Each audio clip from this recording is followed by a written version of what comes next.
Maintenant, on va revenir aux différents sujets qu'on a abordés. D'abord, qu'est-ce que c'est ce vêtement dont je vous ai parlé? Et là, je vais profiter pour vous parler de quelque chose que j'avais dit dans un des cours que j'en parlerai. Et en faisant mon cours sur le monde du Tohu, j'ai oublié de vous en parler, donc je vais vous le dire maintenant. Par rapport à El-Azar ben Dordeye, cet homme qui avait commis de l'adultère toute sa vie et qui fait tchouva à la suite d'une rencontre avec une certaine prostituée. Et là, on va lui donner tous les vêtements de Yochanan Kohen Gadol. Alors d'abord, pour comprendre cette image des vêtements, je vais vous citer un midrash que j'avais d'abord vu dans un livre qu'avait écrit le Rav Ben David d'Ashkelon, qui était un grand tzaddik il y a pas mal d'années que je n'ai pas connu, mais il connaissait pas mal de livres. Et quand j'ai vu ce midrash que lui mentionnait, j'ai eu beaucoup de mal à le trouver parce qu'il y a des midrashim qui ont été mis séparément à la suite des découvertes de la Gnisa du Caire. Pour ceux qui ne connaissent pas l'historique, beaucoup de midrashim ont disparu, et après on a trouvé un grand nombre de ces midrashim dans ce qu'on appelle la Gnisa du Caire. Je ne vais pas trop m'allonger là-dessus, mais sachez. Donc, Midrash Gnisa, et là-bas, il y a le texte intégral de ce Midrash que j'avais vu dans un des livres du Rav Ben David Zechat Tzadik Evracha, qui était un grand tzaddik d'origine du Maroc qui vivait à Ashkelon, dont le fils est encore, un de ses enfants encore, le fils est encore en vie, ça je le sais, je le connais aussi. En tous les cas, de quoi s'agit-il? Là-bas, il racontait l'histoire suivante, et je l'ai déjà raconté dans plusieurs de mes cours, cette histoire, de celui qu'on a appelé Yosef Haganan. C'est-à-dire, l'histoire est que Rabbi Eliezer et Rabbi Yoshua. Alors, Rabbi Eliezer et Rabbi Yoshua sont les deux rabbanim qui ont été les rabbanim de Rabbi Akiva, qui sont vers la fin du deuxième temple. La veille de Kippour, ils se dirigent pour aller vers le temple, et il y a un ange qui apparaît à eux avec un vêtement spirituel, et il lui manque une bordure à ce vêtement. Alors, ils sont persuadés que s'ils ont vu ça, c'est que c'est un des deux. Ils s'adressent à l'ange en lui disant « À qui est ce vêtement ?»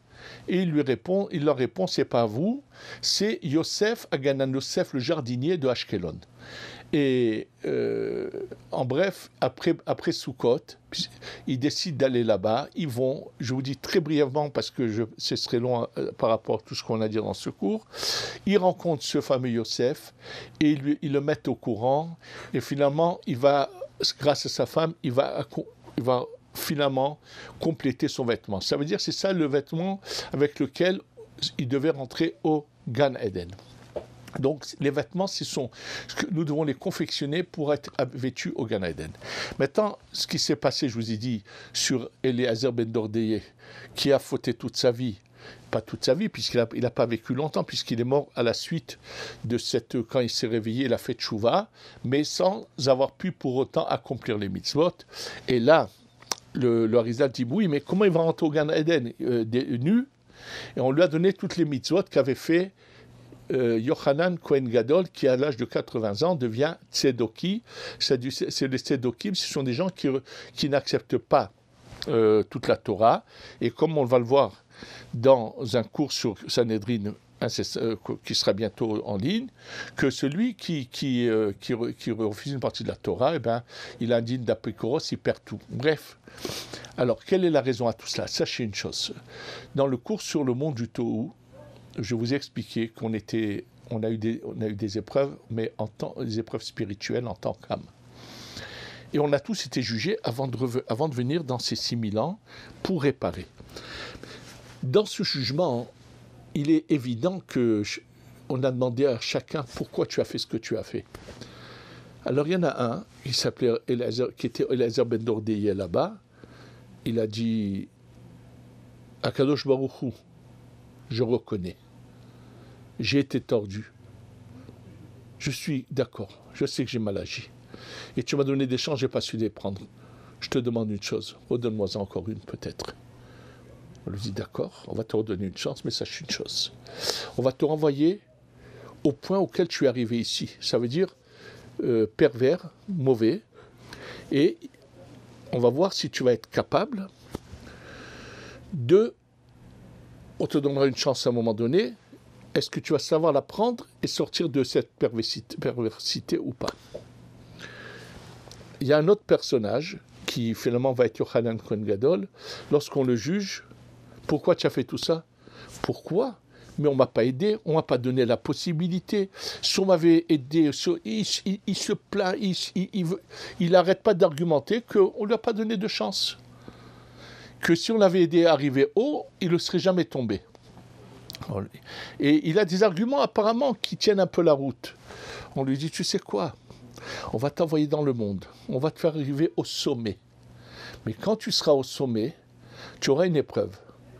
Et si, quand tu es au sommet, tu craques, tu tombes, ça prouvera que ce n'est pas parce qu'on ne t'a pas aidé. Parce que une fois que tu es au sommet et que tu tombes, ça veut dire que le problème est chez toi et tous tes arguments ne valent rien. Et c'est ce qui s'est passé. C'est pour ça que Eliezer ben Dordeye revient en tant que personnage qui n'arrête pas de courir après les prostituées. Puis quand tout d'un coup il reçoit un réveil, il se prend en main, il meurt en faisant tchouva. Et l'autre, il est Kohen Gadol, et arrivant au sommet de Kohen Gadol, il va devenir ce qu'on appelle un apikoros, le fait qu'il rejette une partie de la Torah.